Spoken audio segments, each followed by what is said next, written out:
Bonjour à tous et bienvenue sur Mosaïque Cristal. On est à tout pile une semaine de la rentrée des classes. Voici un aperçu en images de l'actu du jour. 64 panneaux solaires à Calouze, un investissement de 22 000 € pour la commune sur le toit des ateliers municipaux. L'électricité produite alimentera aussi les écoles, la salle polyvalente et la mairie. Portes ouvertes chez les Francas, le périscolaire de Sarreguemines a accueilli les futurs demi-pensionnaires et leurs parents. L'occasion de goûter les plats préparés par le nouveau prestataire de la cantine, la cuisine du Pays de Beach. La caravane Moselle Terre de Jeux a fait étape à Grosse-Biederstroff. Elle est organisée par le département pour promouvoir l'activité sportive pour tous et sous toutes ses formes. Canoë-kayak, basket-fauteuil ou encore aéromodélisme étaient au programme. L'eau dans tous ses états, c'est le thème du stage de peinture organisé à Beach par l'association Cadre. 3 techniques sont proposées, huile, acrylique et aquarelle. Les stagiaires viennent de toute la France. Et puis dernière escapade à vélo aujourd'hui pour Uranie. Elle pédale sur l'Eurovélo 5 qui relie Londres à Rome. Vous découvrirez les paysages sur le tronçon Zétain-Strasbourg. Focus d'abord sur l'actu économie et écologie. C'est une formule 2 en 1 appliquée par la municipalité de Calouze. Elle vient de se doter de 64 panneaux solaires qui lui permettront de produire une partie de l'électricité qu'elle consomme. Explication dans ce reportage de Florence Barocchi et Guillaume Dumonteil. À Calouzen, le toit des ateliers municipaux a changé d'aspect. En 2 jours, au début de cette semaine, 64 panneaux solaires ont été installés par la société Placement Solaire. Ensemble, ils peuvent produire 24 kW avec un onduleur de 18 kW. De quoi permettre à la commune de réduire ses factures d'électricité en produisant une partie de l'énergie qu'elle consomme. Je pense que 30% ce serait déjà pas mal. Et puis la revente de l'électricité, ce serait un plus aussi, parce qu'on revendrait le surplus à 6 centimes. Et pour une installation comme ça, je pense que sur une année, ça peut être conséquent. Les écoles, la salle polyvalente, la mairie et les bâtiments communaux bénéficieront de l'énergie produite par ces nouveaux panneaux photovoltaïques. C'est un pari qu'on fait un peu sur l'avenir aussi et sur les prix de l'énergie qui ont tendance à s'envoler. Donc on espère anticiper un petit peu cette hausse. Le coût d'installation de ces panneaux s'élève à 22 000 € hors taxe. Pour l'aider à financer cette opération, la commune a bénéficié de l'aide à l'investissement fournie par l'État. Cette installation confirme les efforts de la commune en matière d'éco-responsabilité. Il y a quelques semaines, Calouzen avait en effet changé l'ensemble de son éclairage public pour passer au LED. Et prochainement, c'est le mode de chauffage des bâtiments communaux qui pourrait être modifié avec l'installation de pompes à chaleur. Autre chantier, cette fois à Beach, la construction d'un restaurant McDonald's a débuté. Cela fait maintenant quelques jours que les employés de l'entreprise Damioli SAS sont sur site pour faire le terrassement. Un terrain d'environ 400 mètres carrés est en cours d'aménagement juste à côté du bricomarché. L'espace sera mutualisé entre les bâtiments des 2 enseignes. Une trentaine d'emplois seront créés pour faire fonctionner le restaurant. La fin des travaux est prévue pour mi-décembre de cette année. Des menus équilibrés à la cantine. À une semaine de la rentrée, les enfants qui vont s'inscrire pour la première fois au périscolaire de Sarreguemines ont pu, avec leurs parents, rencontrer hier les animateurs des Francas. Et c'était aussi l'occasion de tester en famille la cantine qui accueille un nouveau prestataire, la cuisine du Pays de Beach. Reportage de Marie-Morgane Pires. Dans quelques jours, ces enfants feront leur rentrée scolaire. Et pour certains, ce sera la toute première année d'école. Ce sera donc aussi la première fois qu'ils vont intégrer un périscolaire. L'équipe des Francas à Sarreguemines a donc décidé d'organiser une journée portes ouvertes. L'occasion pour les enfants de découvrir le site où ils seront accueillis le temps de midi ou après l'école. Accompagnés de leurs parents, ils ont aussi rencontré l'équipe d'animateurs. Il y a quelques semaines, une campagne de recrutement a été lancée par les Francas pour renforcer l'équipe. Il fallait trouver en urgence une dizaine de personnels à l'approche de la rentrée. Ça y est, on est au complet pour la rentrée, mais c'est vrai qu'au fil de l'année, il y a souvent des gens qui vont, on a beaucoup de femmes qui travaillent ici, donc il y a souvent des congés maternité, des congés parentaux, donc je recherche quand même toute l'année des animateurs pour les remplacements. 80 personnes travaillent sur les différents sites périscolaires de la ville de Sarreguemines, dont 50 animateurs. Les Francas ont aussi profité de cette journée portes ouvertes pour présenter leur nouveau prestataire pour la cantine, la cuisine du Pays de Bitche. 500 enfants sont inscrits pour le repas de midi à partir du 1er septembre. Sarreguemines, c'était quelque chose qui nous tenait à cœur, dans le sens où c'est à 30 km de Bitche et surtout on est en vrai dans le local et comme on essaye de travailler un maximum avec les producteurs locaux. C'était le but aussi de signer Sarreguemines et puis ça permet aussi la création d'emplois parce que le fait de signer Sarreguemines permet à nouveau de créer 4,5 emplois. Les enfants et leurs parents ont aussi pu goûter pour la première fois le nouveau pain proposé par la cuisine du Pays de Bitche. Appelé le Petit Écolier, c'est un pain aux graines de lin brun mis au point par les frères Schwalbach, meilleurs ouvriers de France. Pour être en bonne santé, il faut pratiquer une activité physique régulière. Tout le monde n'a pas cette chance. Alors le département de la Moselle a lancé la caravane du sport, transformée en 2020 en caravane Moselle Terre de Jeux. Elle continue de sillonner les communes du département en faisant régulièrement étape dans notre secteur, comme hier à Grosse-Biederstroff. Reportage de Morane Grandcola et Florence Barouki. Ouais, très bien les garçons. Après Lemberg au mois de juillet, la caravane Moselle Terre de Jeux a fait escale à Grosse-Biederstroff. Sur la zone de loisirs de la commune, de nombreuses activités étaient au programme. Canoë-kayak, basket-fauteuil ou encore aéromodélisme, le public était au rendez-vous sous un soleil de plomb. J'ai fait du kayak et c'est tout.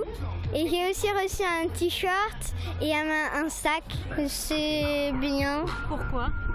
Parce qu'on peut faire plein de sports pour qu'on soit en bonne santé. Comme l'a dit Ruben, il faut faire du sport pour être en bonne santé. Le département de la Moselle a donc lancé cette caravane pour promouvoir l'activité sportive pour tous et sous toutes ses formes.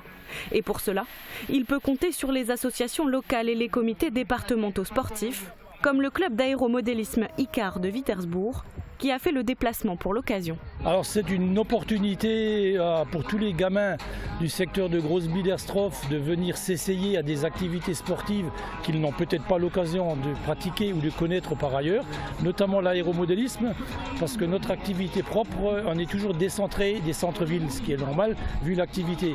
Donc le fait de venir sur une caravane des sports comme Grosse-Biederstroff nous permet de promouvoir notre activité. C'est la 3e fois que la caravane Moselle Terre de Jeux s'installe à Grosse-Biederstroff et c'est toujours une réussite. On est dans la continuité, on essaye de relancer les activités qui fonctionnent bien chaque année et donc c'est quand même un vif succès parce que l'ensemble des clubs participants de l'année dernière ont reparticipé cette année. C'était la dernière date sur notre secteur. Prochaine étape pour la caravane Moselle Terre de Jeux, le samedi 27 août à Étanges-Grande.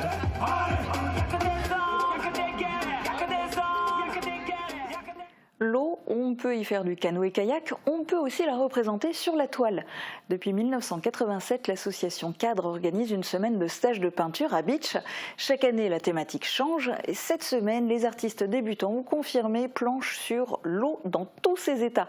Reportage de Catherine Henrich et Thibaut Desmerlet. Peindre l'eau. Voici l'objectif des stagiaires venus participer au stage Rencontre Création. Un événement organisé par l'association Cadre qui se charge aussi de leur formation. 3 réalisations autour du thème de l'eau sont à faire par les apprentis. Une nature morte, un tableau à partir d'une photo personnelle et une sortie était prévue pour peindre un étang à Reyerswiller. Chaque stagiaire aborde le thème différemment. Ça m'inspire beaucoup parce que l'eau, les transparences, les reflets, l'eau, il y a beaucoup à faire. Mais c'est un thème complexe que j'ai du mal à réaliser toute seule, donc j'ai besoin d'appui pour ça. C'est ce qu'il y a de plus compliqué à faire, l'eau. L'eau, à l'aquarelle, l'eau, c'est très compliqué à faire. Les stagiaires viennent de toute la France pour suivre cette formation. C'est dans une salle de l'école du Glacis à Bitche que l'association Cadre leur ont enseigné les fondamentaux de la peinture avant la mise en pratique. Tous les niveaux sont acceptés pour ce stage. C'est un stage très important parce qu'il s'adresse aux gens qui ont envie de perfectionner leur pratique picturale, mais aussi aux débutants.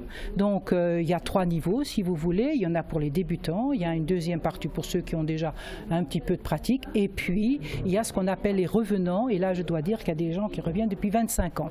Chacun est libre de choisir sa technique entre l'huile, l'acrylique et l'aquarelle. Le stage aura duré 1 semaine et s'achève ce vendredi.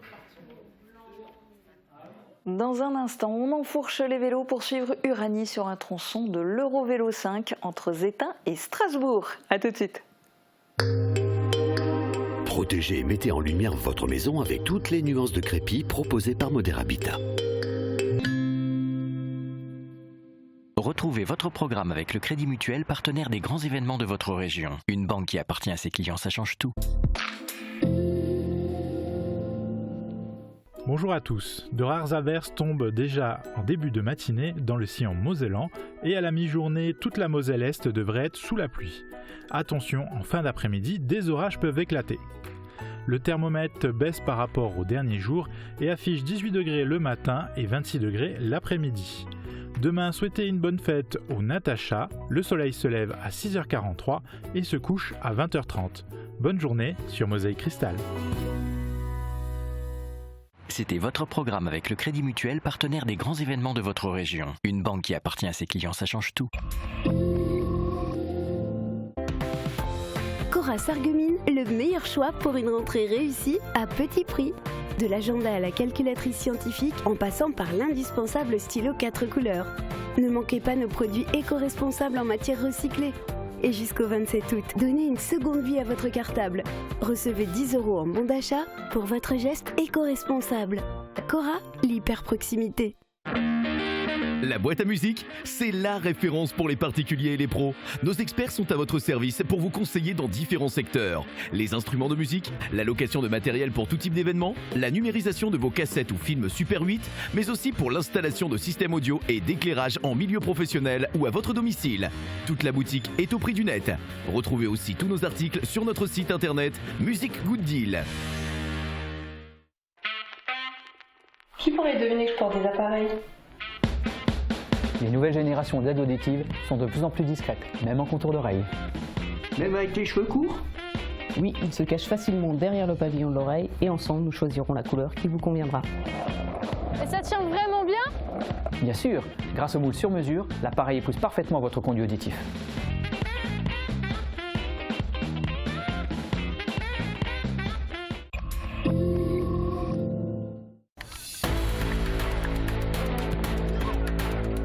La saison du football reprend et Mosaïque Cristal vous propose de suivre tous les matchs du SFC en direct. Le premier match de la saison oppose le SFC à l'ES Gandrange ce dimanche à 16h en direct et en exclusivité sur Mosaïque Cristal. C'est déjà le dernier épisode de notre émission estivale Derrière le guidon. Pour marquer le coup, Uranie a décidé de se lancer un défi, parcourir une partie de l'Eurovélo 5, un circuit cyclable européen qui relie Londres à Rome, le tout évidemment à vélo. Toute l'équipe a parcouru une centaine de kilomètres entre Zétain et Strasbourg en faisant quelques pauses dans de très beaux endroits. Je ne vous en dis pas plus, je vous laisse découvrir en compagnie d'Uranie et je vous retrouve demain dès midi sur Mosaïque Cristal.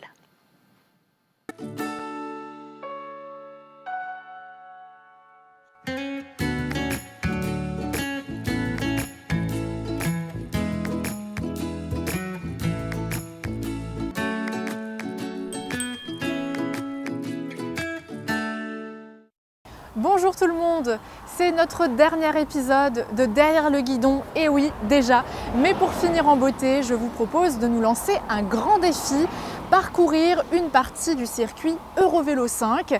Alors c'est un circuit qui traverse toute l'Europe, mais la partie qui nous intéresse démarre en Allemagne, va jusqu'à Bâle et passe notamment par Sarreguemines, Zétain, Vitrain, Sarralbe, l'Alsace-Bossu, Rhodes, Arswiller et bien sûr Strasbourg, des communes par lesquelles nous allons passer. Entre autres, si vous avez envie pendant vos vacances de vous faire plaisir à vélo sur plusieurs jours, n'hésitez pas, c'est un parcours qui est fait pour vous sur à peu près 350 km et plus.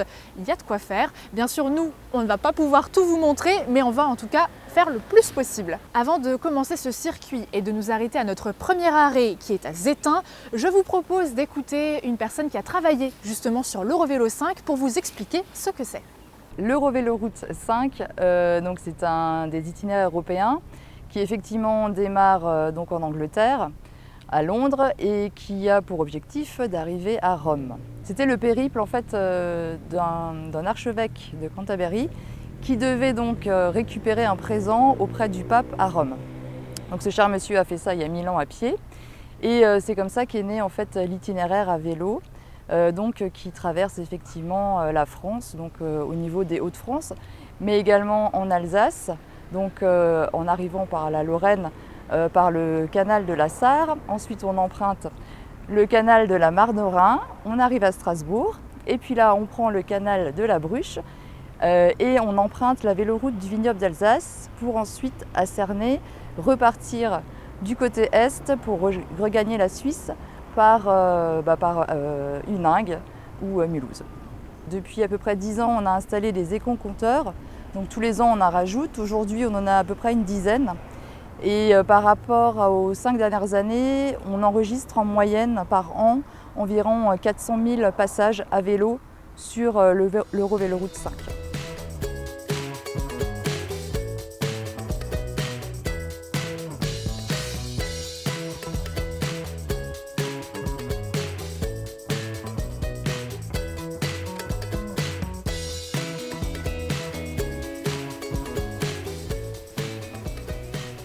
Nous voici à Zétain. Alors pourquoi j'ai choisi ce premier arrêt?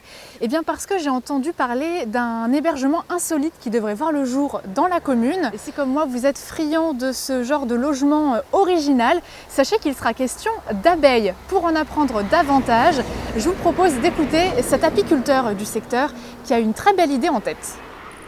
Pour démarrer notre circuit qui donc démarre à Zétain, j'ai souhaité me rendre chez Didier qui est apiculteur et qui a un très beau projet qui pourrait vous intéresser. Est-ce que tu peux nous en dire plus? Il s'agit, je crois, d'hébergement.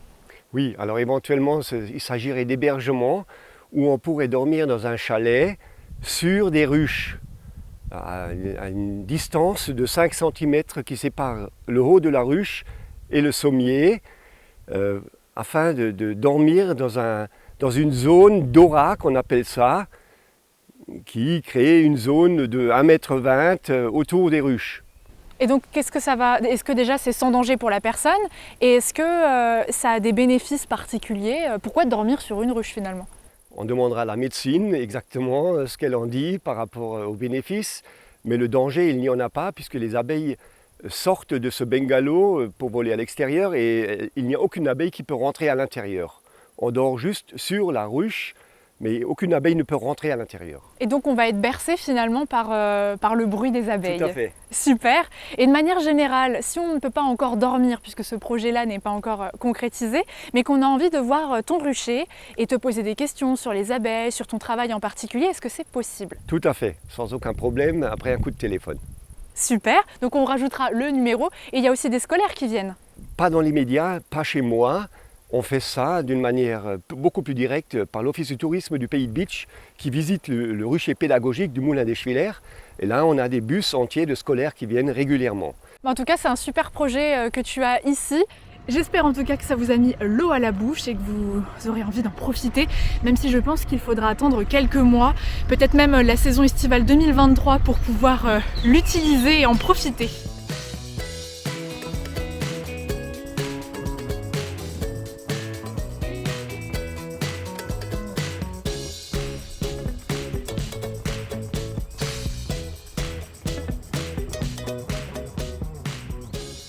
Donc maintenant de Vitrain, on va aller jusqu'à Sarralbe et puis après on va dépasser la frontière mosellane pour aller en Alsace-Bossu, partie qu'on ne vous montrera pas cette fois-ci, mais on se retrouve normalement à Mittersheim qui n'est pas très loin de Rhodes où d'ailleurs eh bien, nous allons pouvoir faire notre prochain arrêt qui je pense va vous plaire.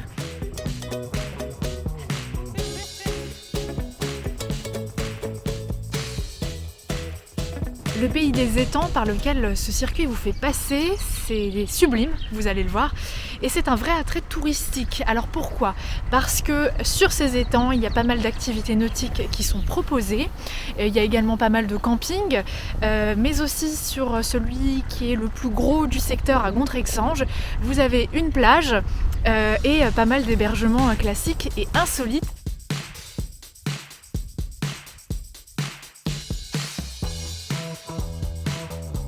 Et une fois que vous aurez passé le pays des étangs, vous avez la possibilité de vous arrêter quelques heures ou plus au parc de Sainte-Croix à Rhodes. C'est d'ailleurs la prochaine étape de notre circuit.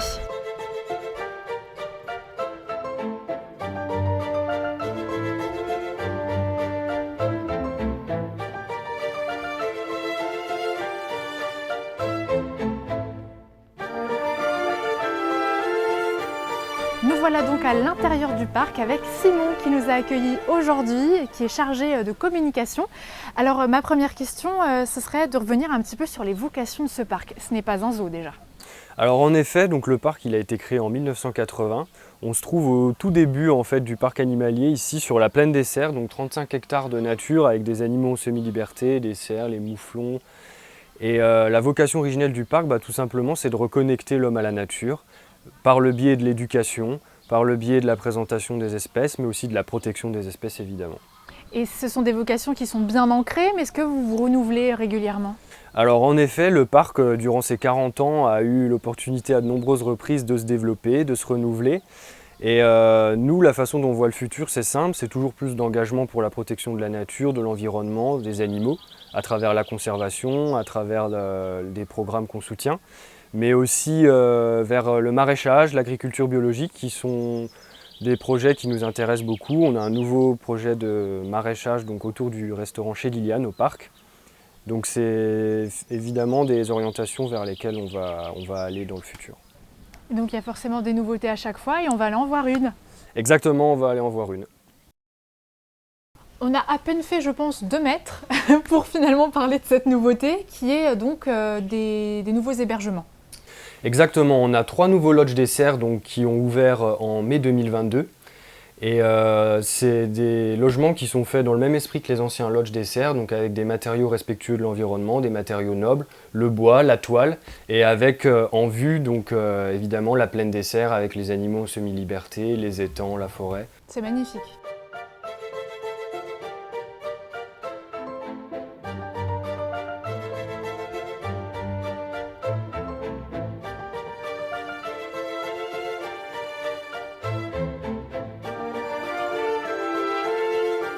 Et donc parmi les nouveautés, j'aimerais qu'on parle des naissances, parce que les téléspectateurs auront peut-être aussi l'occasion d'observer ces bébés-là.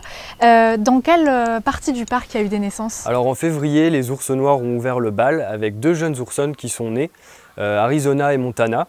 Elles sont d'ailleurs visibles par le public, et puis par la suite on a eu des jeunes lynx qui sont nés, et des jeunes mouflons, il y a eu des marmotons, des élans évidemment, là on se trouve sur le territoire des élans. Et on espère qu'il va encore y avoir de nombreuses naissances, notamment des cerfs, les jeunes faons. Et donc pour le moment, nous on n'a pas eu encore l'occasion de les voir, mais petit à petit ça va être plus observable. Effectivement, les oursonnes sont très bien visibles, les jeunes lynx commencent à explorer leur territoire, donc d'ici le milieu de l'été ils seront très facilement observables. Et puis les élans aussi sont observables, il faut parfois s'armer un petit peu de patience, mais c'est possible de les voir sans problème. La patience, c'est le maître mot. Exactement.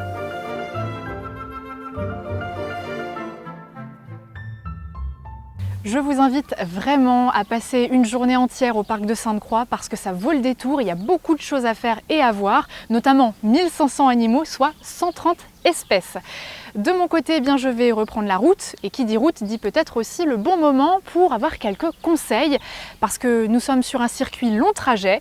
Alors qu'est-ce qu'on doit emporter avec soi lors d'un long trajet? Est-ce qu'il y a des recherches à faire en amont en termes d'organisation, de repérage, mais aussi de préparation physique? Des questions qui vont trouver très vite réponse avec notre spécialiste du jour.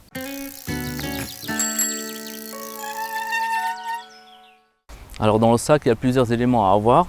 En premier, je vais mettre en avant tout le matériel nécessaire pour faire des réparations sur le vélo, l'entretien en cas de panne.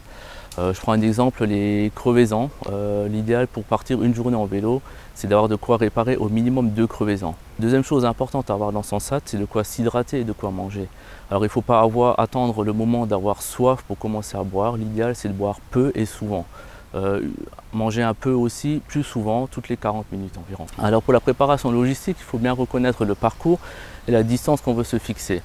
Par rapport au parcours, connaître le dénivelé et le type de chemin pour faire le choix du vélo entre un VTT, un gravel ou un vélo route. Et si on part sur un cyclo de 3 ou 4 jours, il faut évidemment reconnaître le parcours et surtout avoir une régularité sur chaque jour.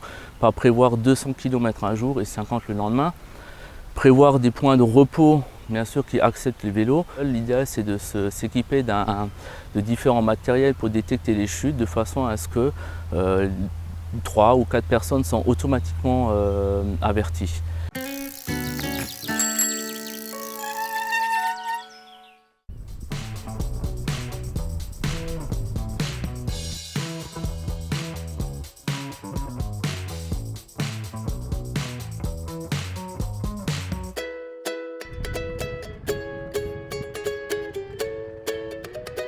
Et voilà la prochaine étape de notre périple, le plan incliné de Saint-Louis-Arzvillers, qui est un site assez unique en Europe, rien que ça valait le coup qu'on s'y arrête. En fait, c'est une sorte d'ascenseur pour bateau, si je peux dire ça comme ça. Mais pourquoi c'est un attrait touristique et comment ça fonctionne? Eh bien, on va poser ces questions à bord. Et je me trouve maintenant avec Florian qui va être avec nous sur le bateau tout à l'heure. Concrètement, est-ce que tu peux nous rappeler à quoi sert le plan incliné? Tout simplement ici, le canal de la Mare de Reims, sous lequel on se situe, il franchit le massif des Vosges. On rattrape d'un seul coup 44,55 m de dénivelé. Problème, le canal, lui, date de 1853 et pour franchir le massif des Vosges à l'époque, on va passer par l'ancien canal où il y avait 17 écluses sur 4 km pour attraper le même dénivelé qu'ici. Ça posait deux problèmes à l'époque. Il y avait 35 à 40 péniches par jour qui passaient l'ancien canal. Donc ils perdaient une journée de navigation pour juste passer 4 km. L'autre problème, le plus important, c'est la consommation en eau. On reste sur un canal qui est artificiel, qui est alimenté sur le plateau lorrain par des étangs réservoirs. Une écluse, ça consomme 650 à 700 m3 d'eau, x 17. Prends un été comme on va voir cette année, le canal serait à sec. Donc là, tu as le but de l'ascenseur à bateau, un gain de temps, mais surtout économie d'eau. Ici, on consomme que 40 m3 d'eau, c'est l'eau qu'on va évacuer pour être plus léger que les contrepoids pour remonter, puisque le fonctionnement du plan incliné, lui, est très simple, c'est de la physique de base. Un bac, des poids, des contrepoids, on va prendre un peu plus d'eau pour être plus lourd pour descendre, et on va relâcher cette eau pour remonter.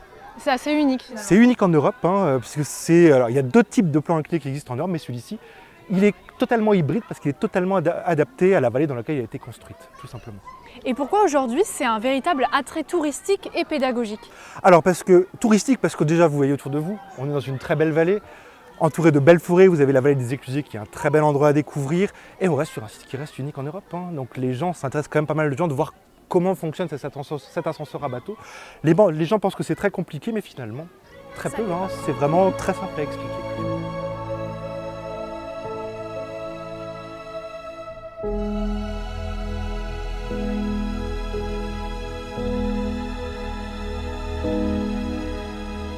Me voilà partie du plan incliné de Saint-Louis-Arzvillers. Alors nous n'avons fait que l'attraction sur le bateau, mais vous avez un musée, vous avez également la possibilité de prendre un petit train, vous avez aussi une vieille péniche et à proximité une cristallerie à visiter, donc il y a de quoi faire, n'hésitez pas. De notre côté, eh bien, nous avons reposé le pied à terre après quelques minutes à bord de ce bateau pour continuer notre trajet sur l'Eurovélo numéro 5 qui va maintenant passer par Lutzelbourg d'ici quelques secondes, quelques minutes je pense, par Saverne également, Brumat et sa forêt, mais aussi Schiltigheim et bien sûr la deuxième ville cyclable de France et 5e d'Europe, j'ai nommé Strasbourg.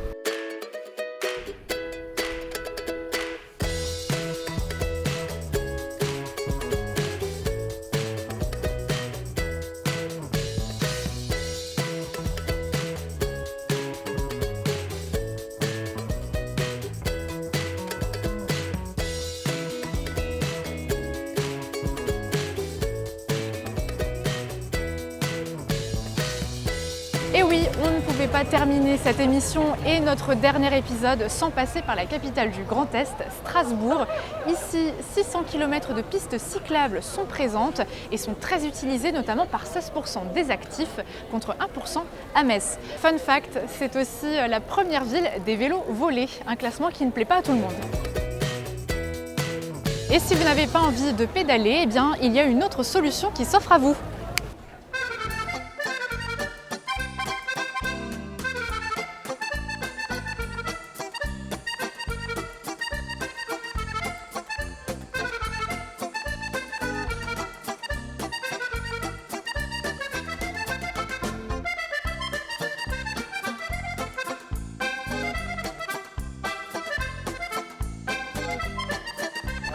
et j'ai eu le droit à un joli voyage grâce à Jean-Charles. Bonjour à toi. Bonjour.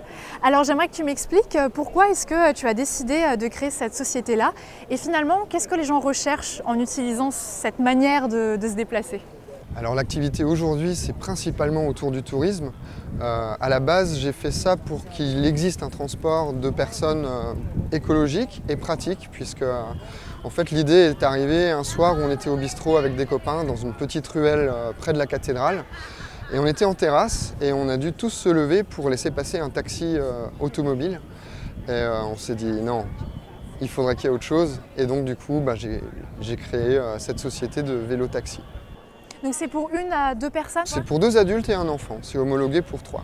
Et donc concrètement, comment ça fonctionne? On t'appelle et puis il y a plusieurs chauffeurs qui viennent. Voilà, on peut contacter cyclorama-strasbourg.com et pour l'instant on est 2 dans l'équipe. Donc voilà, c'est encore un peu limité, mais voilà, on est au réel, on essaye de fonctionner le plus possible et de rendre service au plus de gens possible. Et oui, on ne pouvait pas terminer cette émission et ce dernier épisode sans passer par la cathédrale de Strasbourg qui mérite quand même le détour, il faut le dire. Mais aussi toutes les petites rues qui sont autour, hein. Ça je pense que je prêche des convertis. En tout cas, j'espère que ça vous a plu, que vous avez apprécié parcourir avec nous en images ces 8 circuits très différents. Nous, ça nous a fait un grand plaisir de vous montrer tout ça, d'aller à la rencontre des autres et surtout de pédaler sur le territoire. Il faut le dire quand même que derrière la caméra et au moment off, tout ce que vous n'avez pas pu voir, c'était parfois un petit peu difficile de tenir le rythme, mais on l'a fait, on est très contents de nous. Et de votre côté, partagez-nous vos meilleurs endroits pour faire du vélo sur le secteur. Parce que bien sûr, on vous a montré qu'un infime pourcentage de tout ce qu'il y a à faire. J'espère encore une fois que ça vous a plu. Puis je vous dis à très vite, peut-être pas en selle ni sur 2 roues, mais à très vite quand même. Et c'est une fin de tournage. Je suis même pas sûre que ça soit ça.